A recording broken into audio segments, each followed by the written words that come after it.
webinar today, The New Normal, how industry has adapted to COVID-19 and looking ahead. I have to say, I'm very much looking forward to some of the things that will be shared today, especially this session today will be recorded for utilizing as a resource in the future.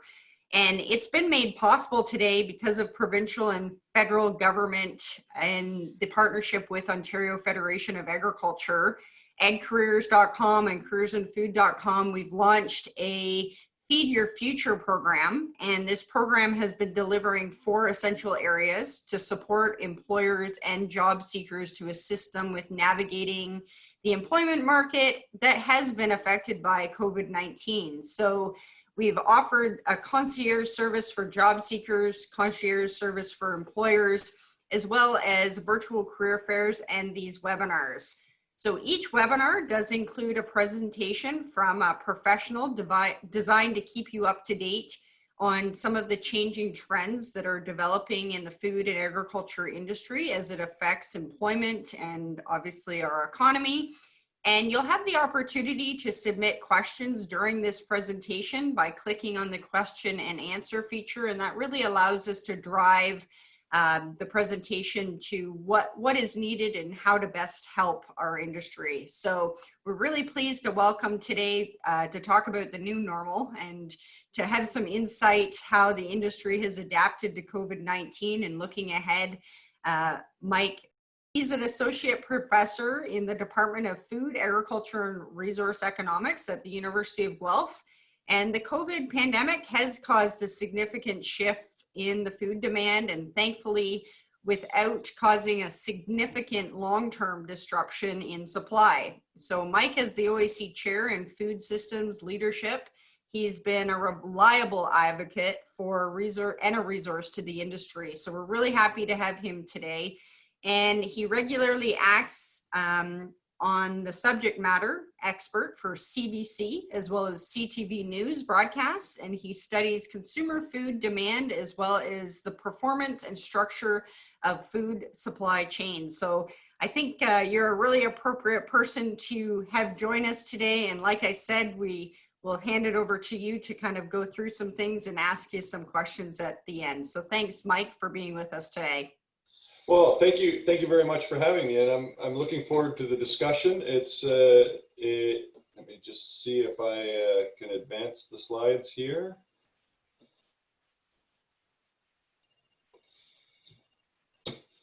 The delay, it always takes a minute. Oh, does it? So I've probably advanced it 3 or 4 here then. There we go. Oh, yeah. Let me just back up. So thank you very much for having me. I appreciate the opportunity, and I think I will welcome questions at the end, but I'll make a few comments now just to talk a little bit about how we've done and what we might see coming in the future. So COVID has clearly had a significant impact on all of our lives. You can see I'm sitting here in my home office, where in normal circumstance I might be at the front of a room in front of you. But despite the sort of significant disruptions in our life, I think I think one of the first things that's important to highlight is that overall our food system has been robust and resilient. We've seen some minimal disruptions in food supply.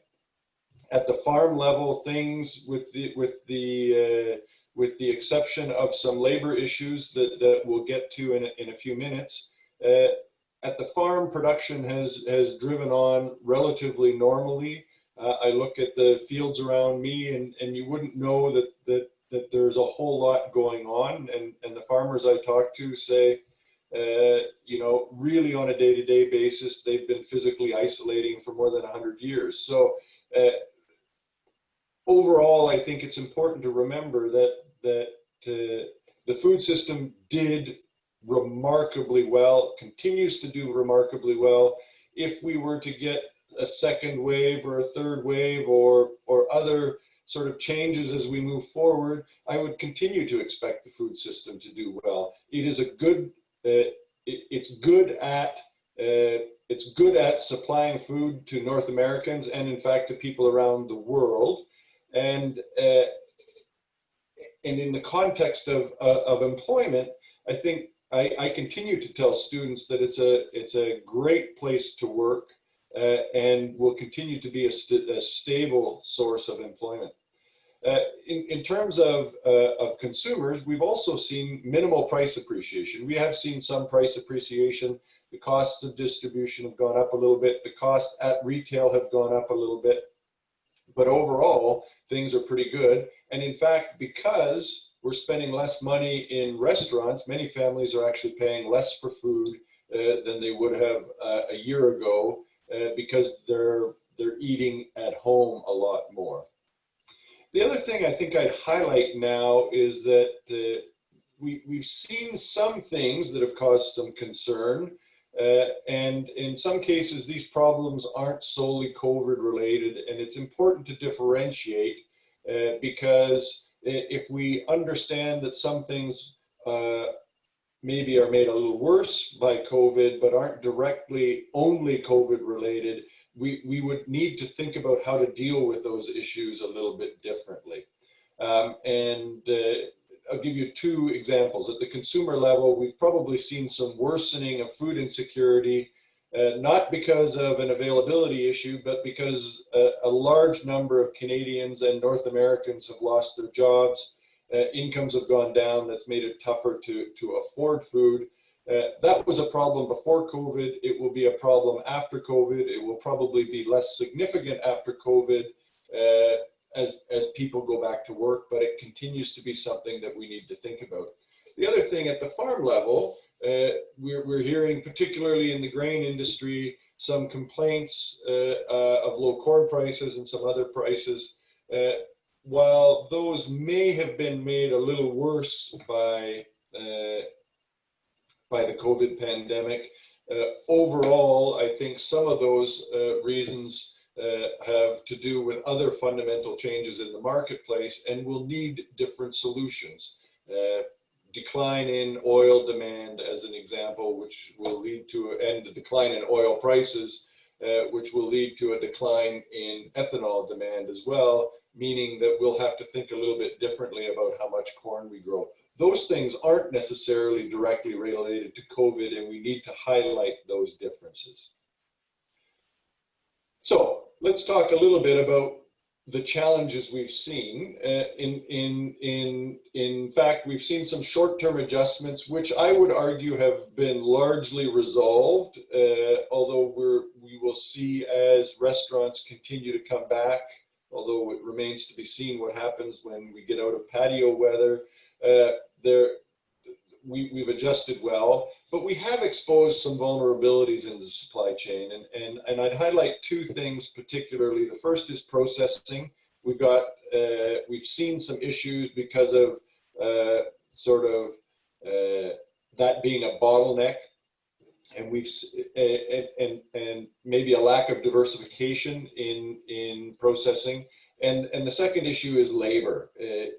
We've seen in some areas where labor has been an issue. That was an issue before COVID, will continue to be an issue after COVID, but was exacerbated, and it will drive, I think, some changes as we move forward.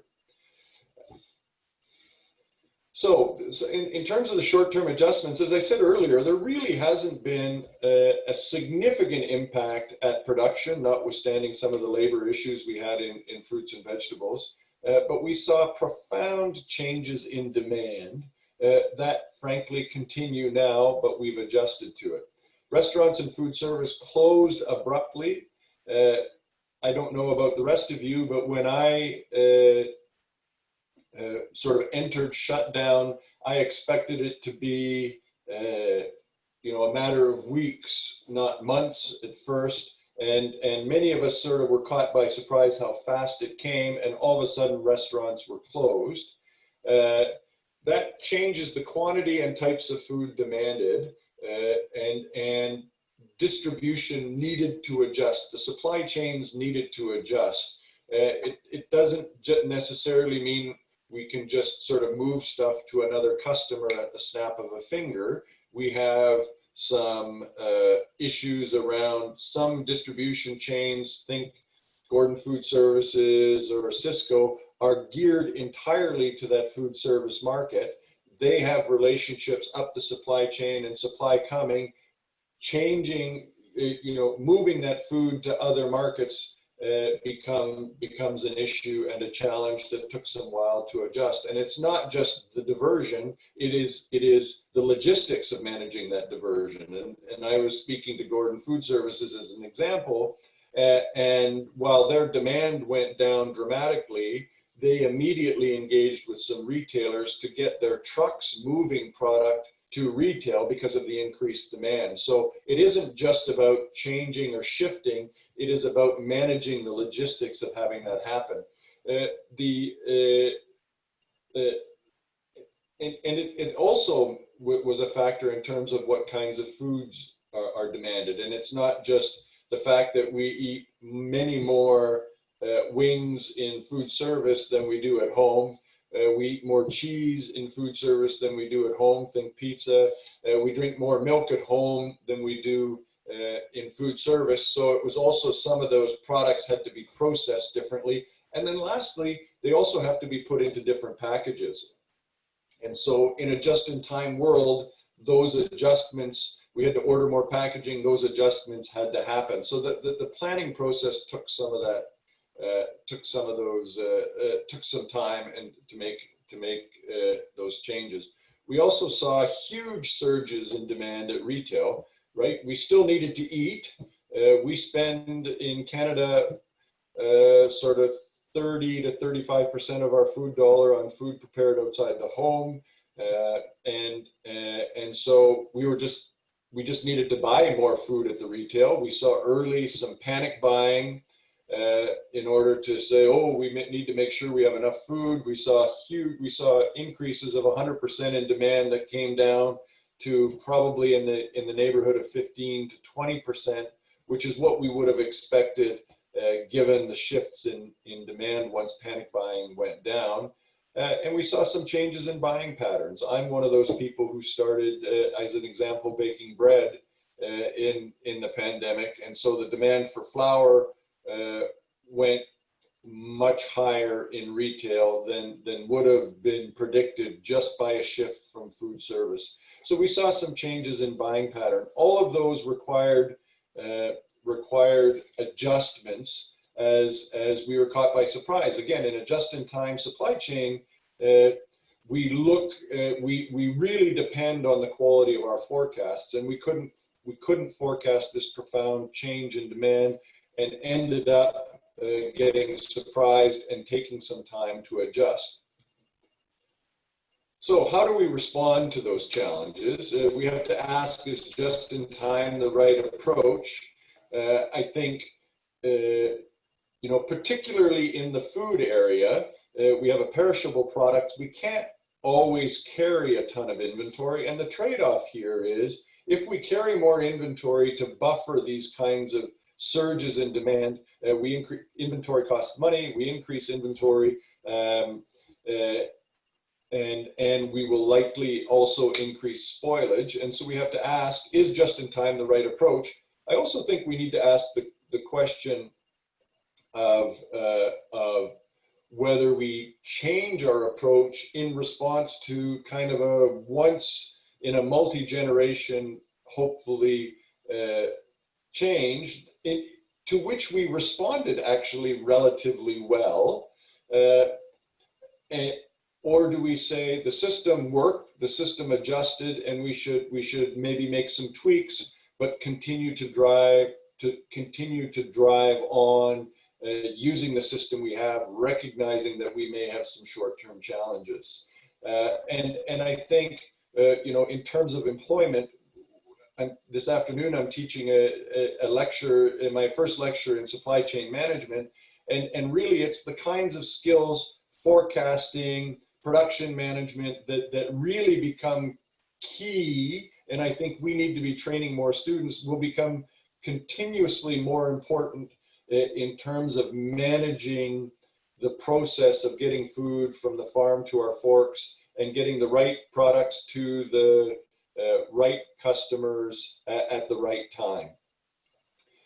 We're also seeing some companies offering a narrow range of choices. Part of that was what they did in terms of adjusting to the demand change. We couldn't keep up, so we focused on the things that were the highest volume. I mean, we heard about a month ago that Ragu was exiting the Canadian market. I think that probably had more to do with low demand for the product than it did for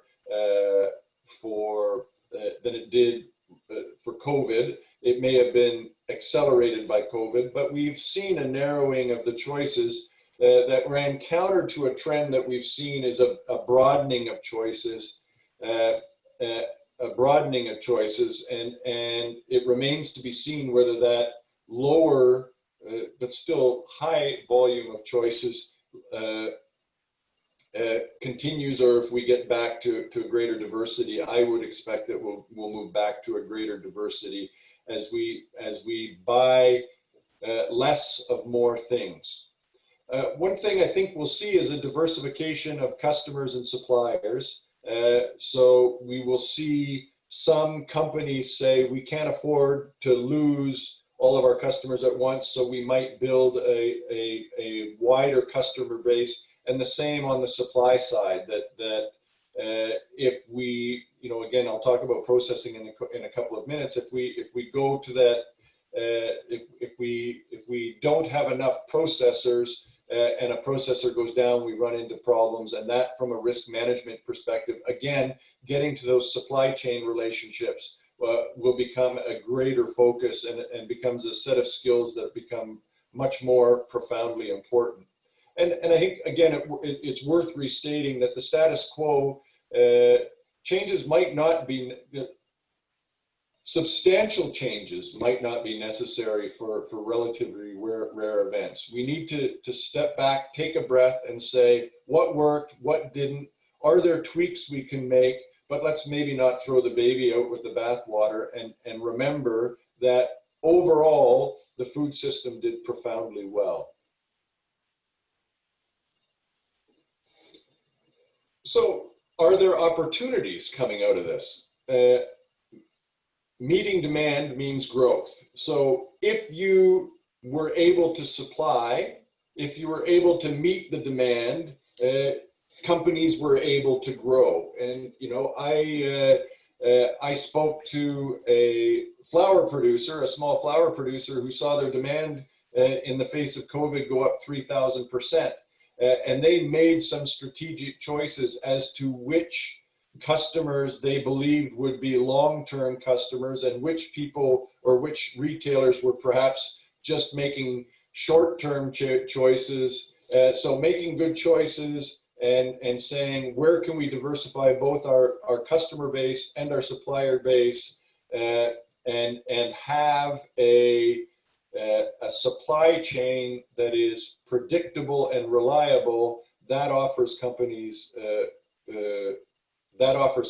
opportunities for growth. I think we're seeing some discussion of shorter supply chains, localization. In a market like Canada, where we depend so much on exports, I think we need to be careful how we think about it. But there is nothing wrong with shortening supply chains, changing the supply chain relationships, and whether it's localized or not, developing stronger links to key customers to key customers and key suppliers. And again, that will require a set of skills that are very particular. You'll continue to hear a theme throughout that I think managing the system, managing the supply chain becomes a set of skills that is increasingly important. And the last thing will be building an e-commerce platform. As we see, and I'll talk about this a little bit more in a couple of slides, as we see more customers going to an online, to ordering food products online, it may allow them to say, well, if I'm going to order food online and get it delivered, there's really no reason that it's not the same as going to a bunch of different stores. It's really a low cost visit to a website that I can do with a couple of clicks. So companies, food companies that have an e-commerce platform will have a better chance of surviving or of thriving in that shorter supply chain world. That's one of the ways that we see those chains shortening. Now, it still doesn't mean 100% of food is going to go through e-commerce. It'll probably be, for a number of years, still well below 10%, but taking advantage of those niches will be a real opportunity for some companies. And again, that flour company I spoke to thought that their priority was going to be direct to consumer through e-commerce rather than developing more retail relationships, because that sort of anchored those customers to them, and it allows them to maintain that relationship with customers rather than a retailer or someone else deciding that they can save a few pennies and going somewhere else. So again, stabilizing those relationships and anchoring those supply chains becomes a really key element of, not for everybody, for some companies. So where do we see some vulnerabilities in the supply chain? I think the first thing we're going to talk about is labor. We heard about this. We had very few supply disruptions, but we saw some here in Ontario. We saw some issues with asparagus. We had some concerns with getting crop in the ground. It looks like we're much better off now, and we have less concern relative to harvest. But we need to think about, we have this international labor. We have to develop safety protocols. We talked about, can we engage Canadians and make them interested in this work? We've not seen significant growth in automation. We've seen steady growth in automation. Will there be more of a push towards automation so that we are not as vulnerable? In this case, it was a pandemic that closed borders, and we saw COVID issues on some farms that also may have made people unwilling to come. There could be a variety of other factors that would prevent this sort of seasonal labor from coming. And this sort of, again, highlighted this vulnerability in our supply chain. It's not just an issue at the farm level. It has also been an issue in processing. If you look at meat processing, we heard about the big plants closing. Those have been, especially on the kill floor, have been an issue in automating because of the variability in the size of animals and carcasses and that sort of thing. So this labor vulnerability existed before COVID. COVID made it worse, frankly, because of travel restrictions and illness and those sorts of things. This is one area that having a good HR plan and having the skills to recruit and retain those staff become the management elements of that become critically important, and will remain critically important. The second point I wanted to highlight was this high degree of concentration in processing. It's particularly true in meat processing. We saw some plants, and it wasn't just meat processing, it's where we had large groups of people working closely together.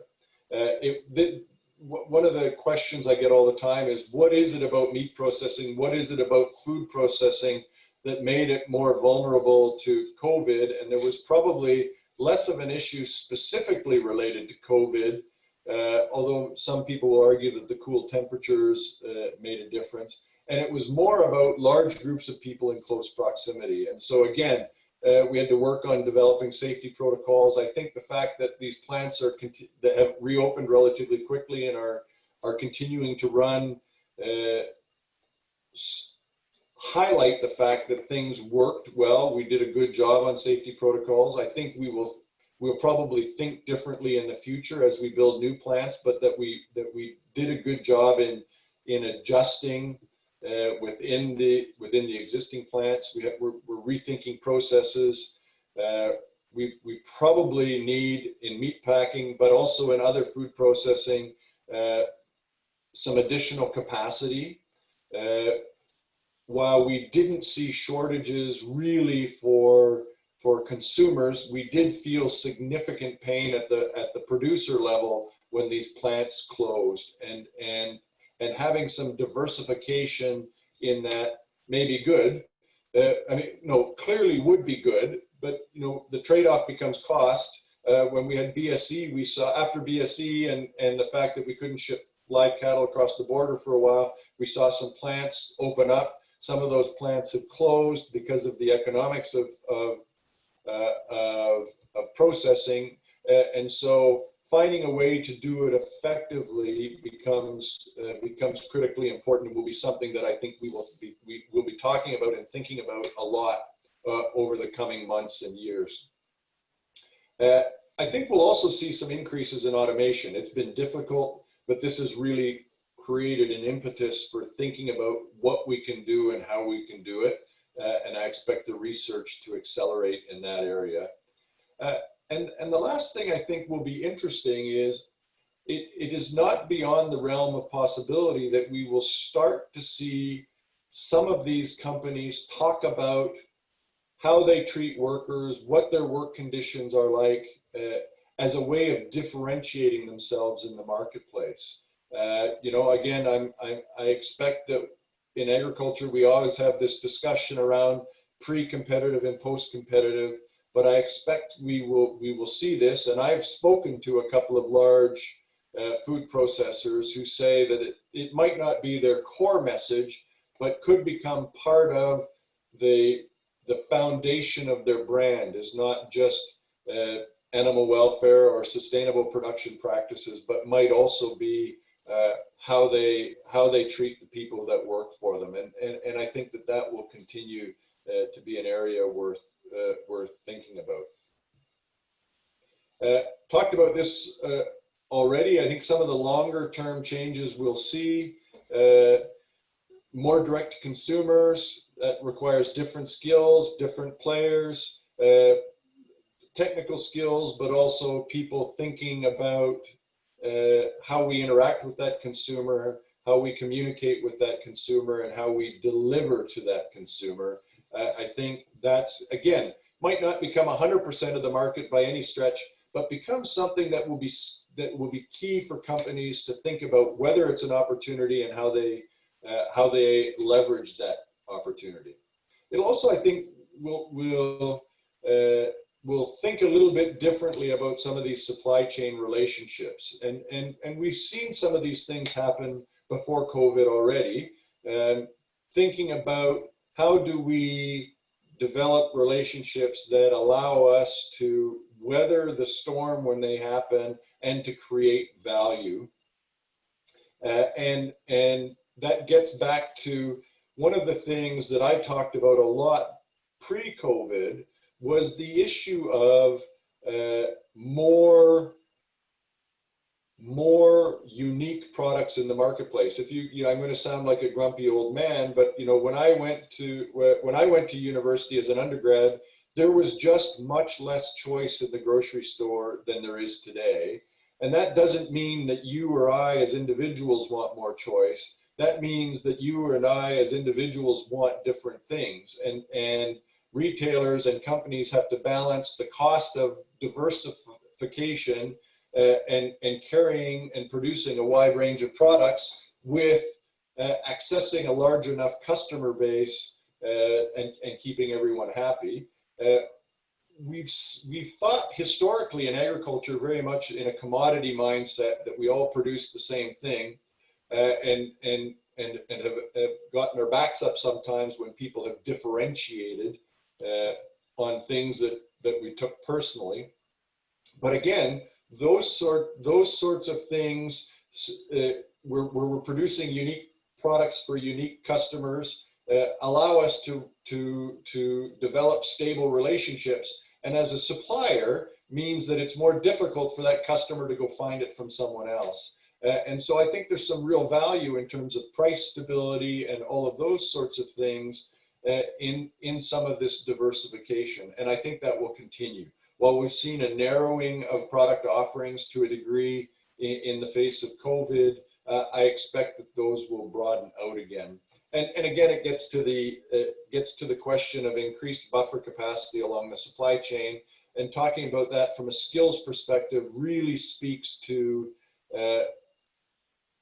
finding and hiring and developing the skills in forecasting, in production management, and other elements of supply chain that will really allow us to effectively deliver products to the end customer and to be resilient in the face of some of whatever challenges we face. I'm going to spend a couple of minutes now as I wrap up talking about food service and retail just quickly, because again, this is where the significant disruption in COVID has happened and really will drive demand back up the supply chain in terms of how differences will sustain over time and what we'll see, what the impacts on the food system will be. In terms of food service, I think the comeback will be slow. I think some restaurants will do better than others. My expectation is even some of the restaurants that have opened now, you know, as we get out of patio season, not everyone can get away with these pods like we're seeing here on a harbor in somewhere in the Netherlands. We'll see, and even some that have opened up as we get out of patio season, and Canadians are clearly not universally ready to go eat indoors at a restaurant again. I think the comeback will be slow. Some restaurants won't open. I've heard numbers from 25 to 50%. It wouldn't surprise me if we got to that high end of that, which means some of the disruptions will be around for a longer time.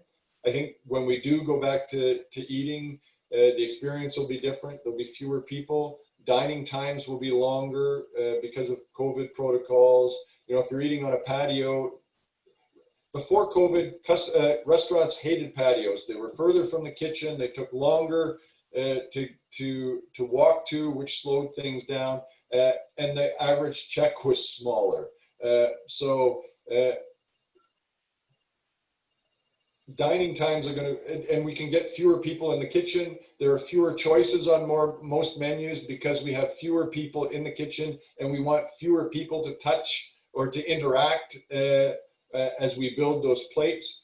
I think we're going to see prices go up. The most profound thing I think we'll see is this specialization. We'll see some restaurants really be good at the dine-in experience. We'll see some hybrid restaurants that will do takeout or delivery and dine-in, but we're going to see a larger number of restaurants that are really focused on just the delivery or pickup and will not have any seating at all.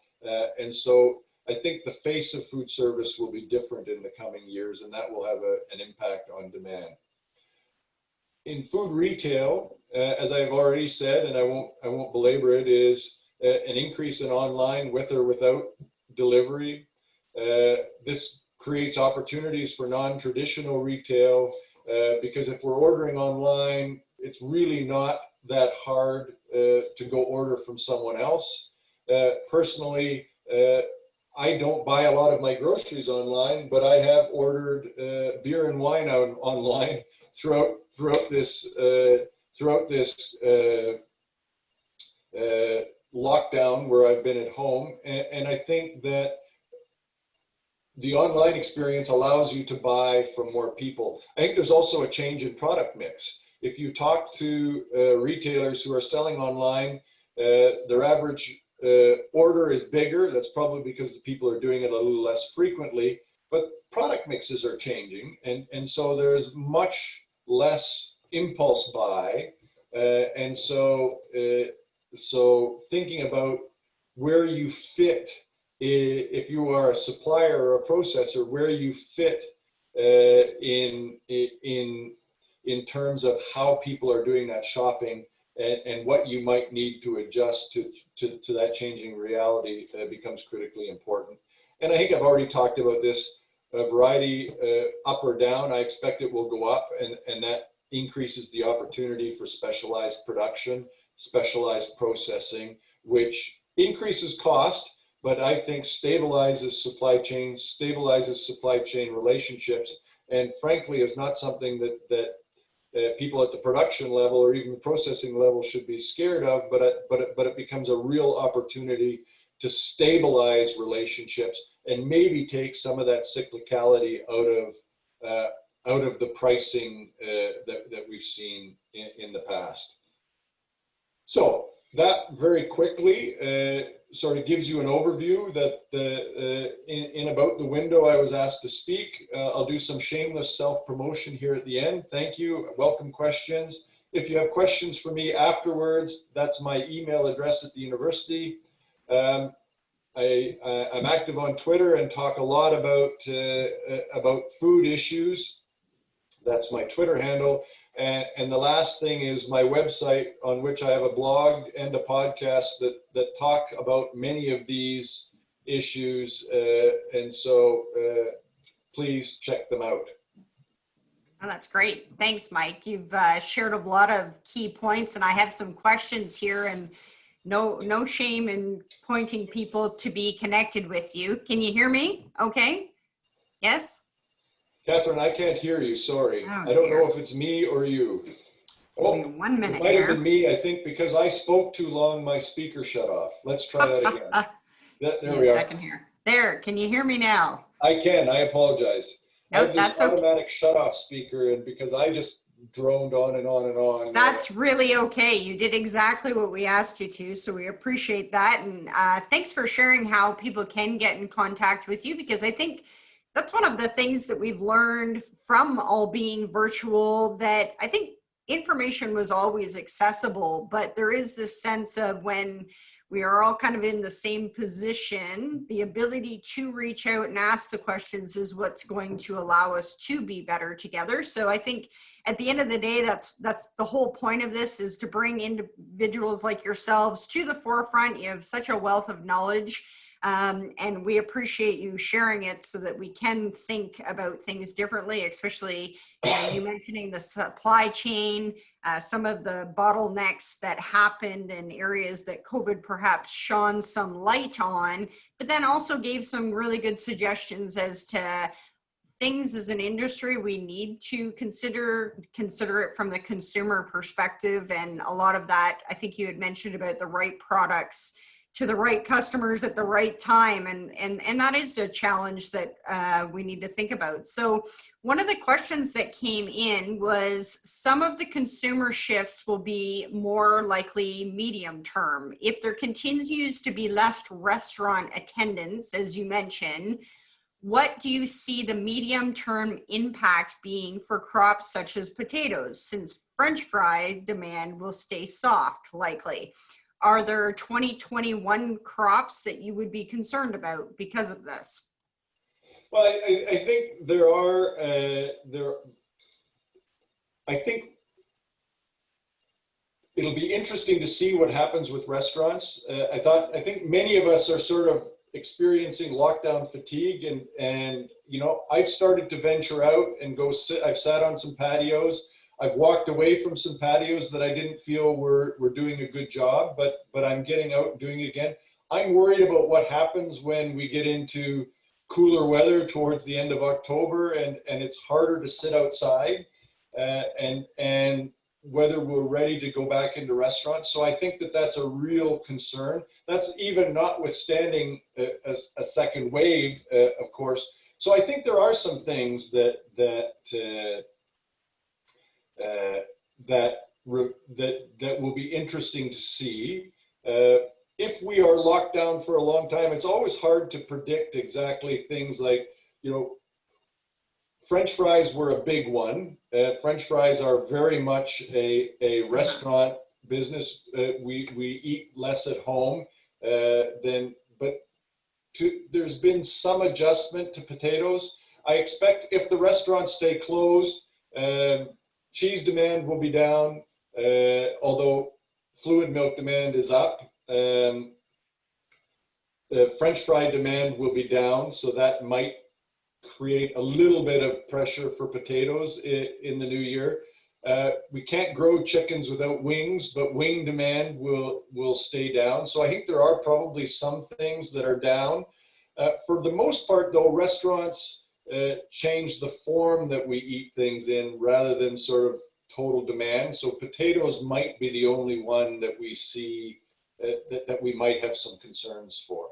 Sure. Okay. I as a turkey farmer, I'll speak from the experience. I pride myself on looking for turkey in the grocery stores, and obviously the turkey industry was hit because of the cold meat consumption or the processed meat from sandwiches at school and things like that. So seeing kids go back to school and hopefully having turkey on their sandwiches is something that we are hopeful for. But at the same time, I think what you're saying is we need to challenge ourselves with adapting and bringing different products to the consumer, and that will be part of being able to weather the things that perhaps were there prior to COVID, but that it just really shone a light on it. Is that what I'm hearing you say? Yeah, and I think it's also important not to generalize about food service specifically. You know, we saw everything shut down.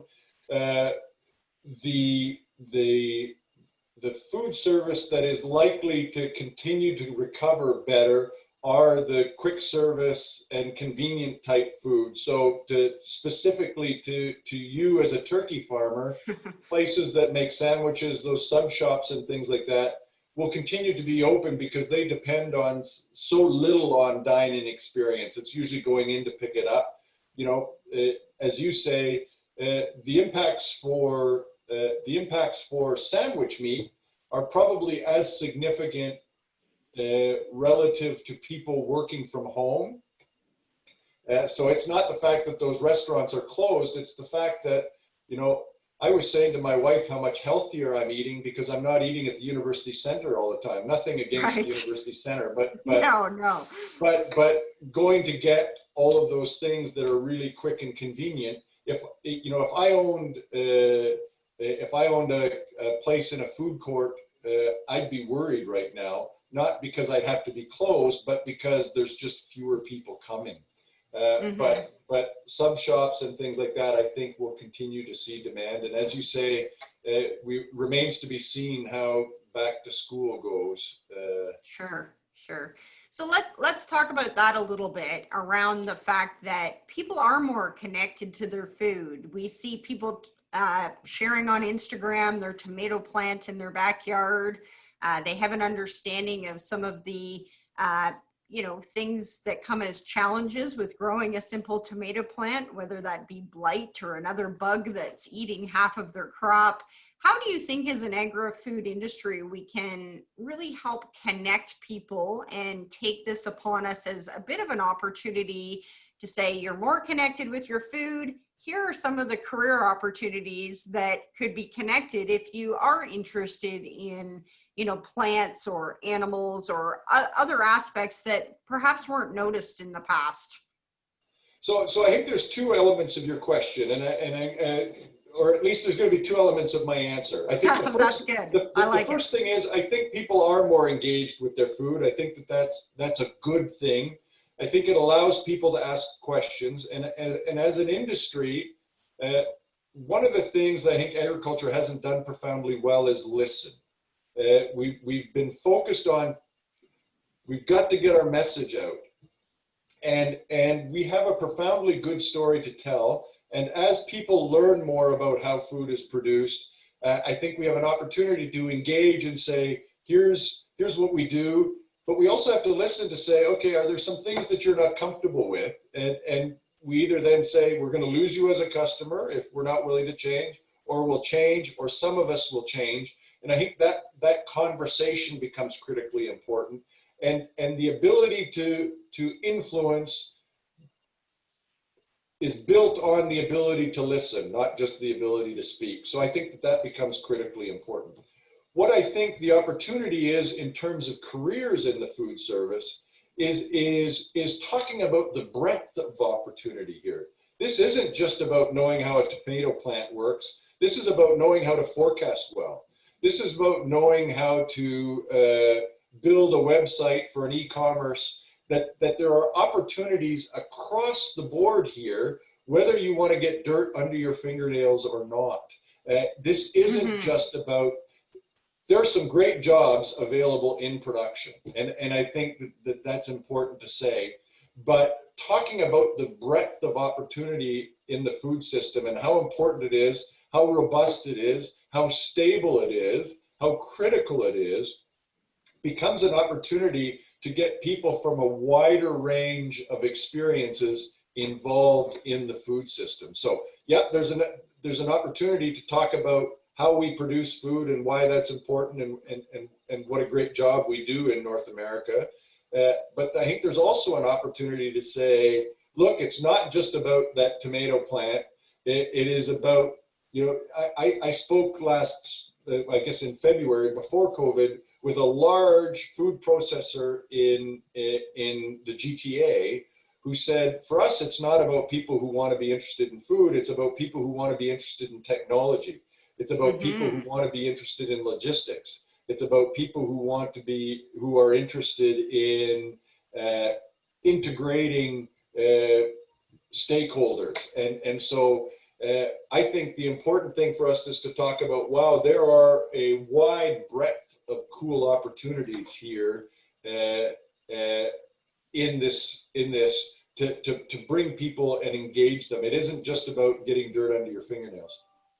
Absolutely. So highlighting the innovation, highlighting the multiple levels of complexity of the different careers that are available in the full value chain, I think is kind of our opportunity here. So with that being said, though, with the pandemic, do you think that it has helped or hindered the perception of careers in the agri-food value chain, and why? Well, I think it's probably helped. You know, we haven't had food discussed on the news as much ever before. And, you know, it came from a place, or should we be worried? But we had the opportunity to talk about, look, you know, the system worked. And we had the opportunity to talk about, you know, production continued. We had people who did a great job. You know, we talked about food processing and some of the labor challenges, but we also talked about, look, we're continuing to get a supply of safe, affordable food. And I think just the awareness of the diversity of jobs that are out there became important.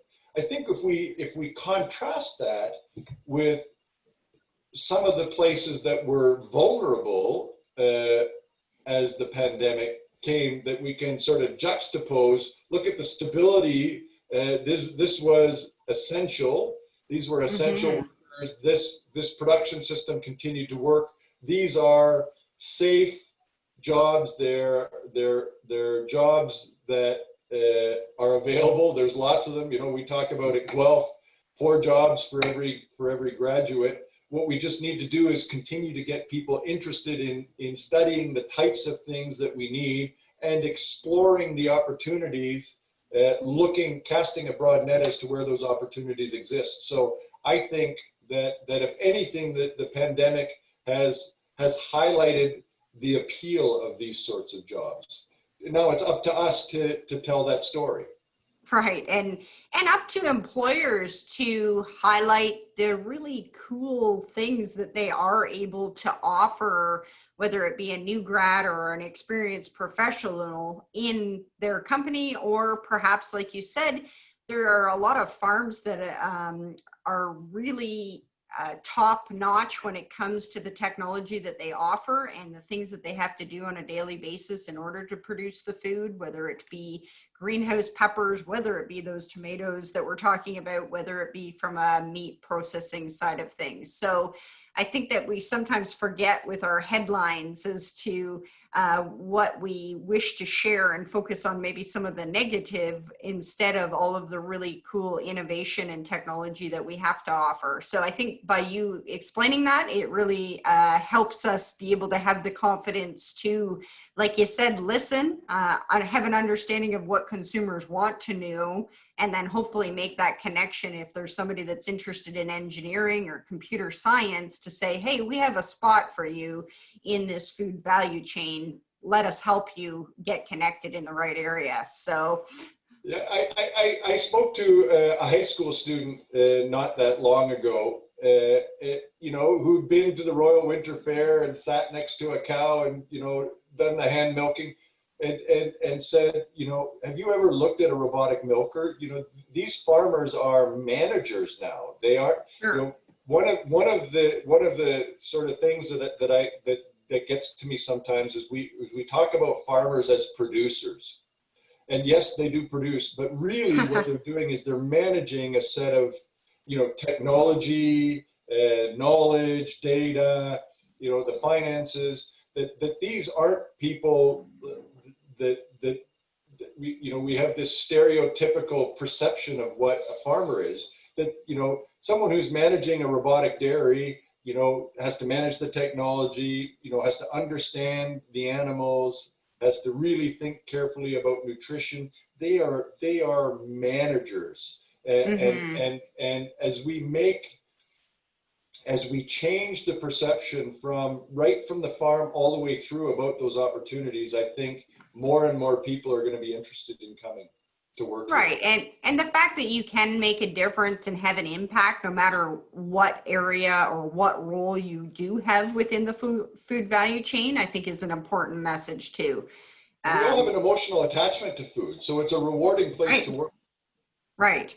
And sometimes I think we get into the point of arguing what to call people or what to say rather than just showing all of the neat things that are involved with the various roles. So I think that kind of leads me into one other question, and I've got one other after that, but just in the respect of what are some of the things that perhaps our government needs to do in order to support the agri-food industry when it comes to obviously helping us through this time of a pandemic, but also looking at the connections with the careers, the job opportunities, and the changing supply chain, as you mentioned? Well, I mean, again, this is, you could ask 15 different people and get 20 different answers to that question. And that's fair. And so, yeah, we know that we're asking you today. yeah. So I'll say a couple of things. To a degree, part of government's role, I think, is to get out of the way in many cases, is to let innovation happen. I think that there's also an opportunity to sort of facilitate or promote in areas where we see an opportunity for development.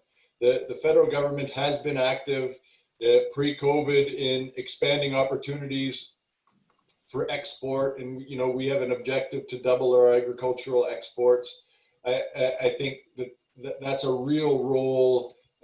That's a real role for government. I think there's an opportunity to identify priority areas and say, are there ways we can catalyze development in that?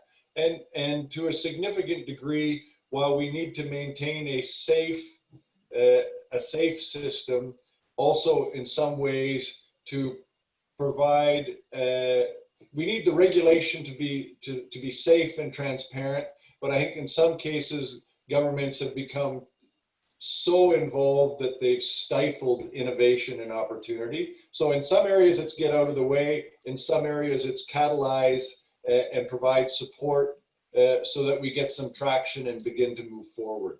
I think we've seen a shift in populations. So rural Canada has become sort of less influential in legislatures, provincial or federal.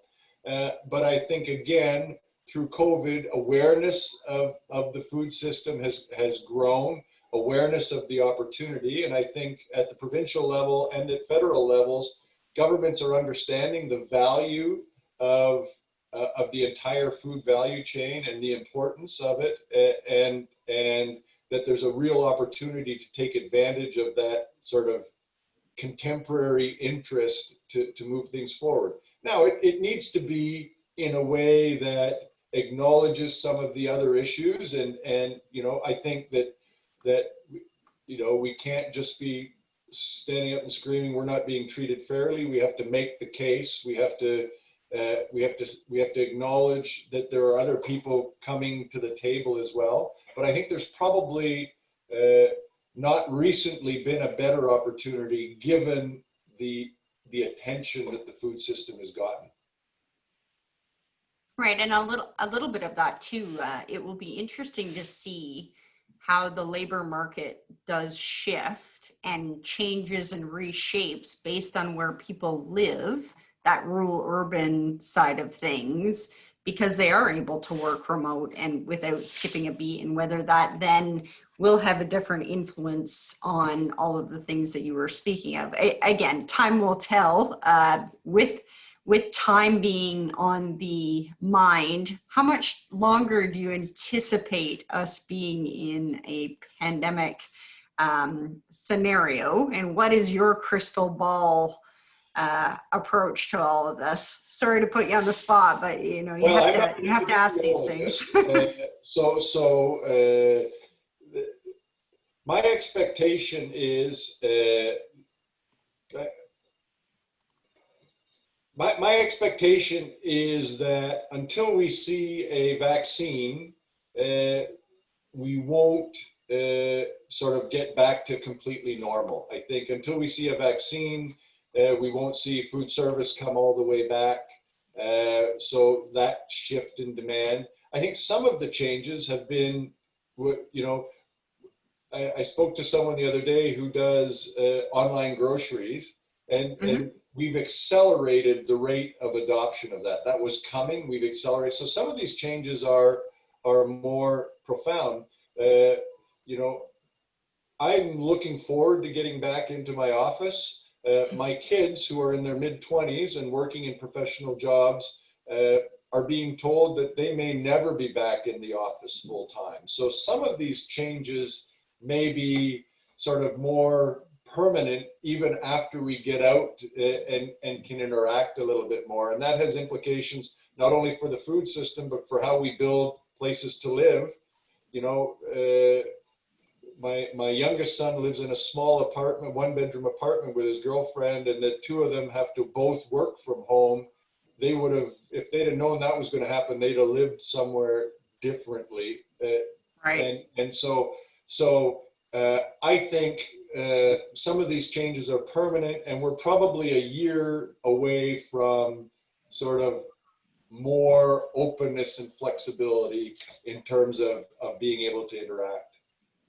Okay, nope, that's fair. Well, we've had lots of questions come in, so thank you to the folks that have submitted those. And we've got also lots of comments that say, thank you for such a valuable presentation. So kudos to you, Mike. Thank you for sharing today. And with that, I think we will wrap up, and just really, again, a wholehearted appreciation of you doing this with us today. Your insights and knowledge is very much appreciated, because I think that guidance and different perspective and ideas is what our industry needs to listen to right now, as you said. So thank you for bringing that, because the new normal is kind of an interesting topic for this, but we're not sure what that looks like. So I think you've touched on a lot of key parts. And as I mentioned, obviously this was brought today from the Feed Your Future program, a collaboration of OFA, AgCareers.com, and Careers in Food. So thank you so much, Mike. Thank you for having me. I enjoyed it. Very good. I hope the questions weren't too off sort, but you did very well. No, they were good questions. Good stuff. And obviously there's other webinars, other virtual career fairs, as well as our concierge service is available to you as an employer, a job seeker, or an industry member. Or if somebody is interested in finding out more about careers in the full value chain, please click on one of these resources. They are job seeker and employer toolkits, looking at all of the different information that is involved with the Feed Your Future program.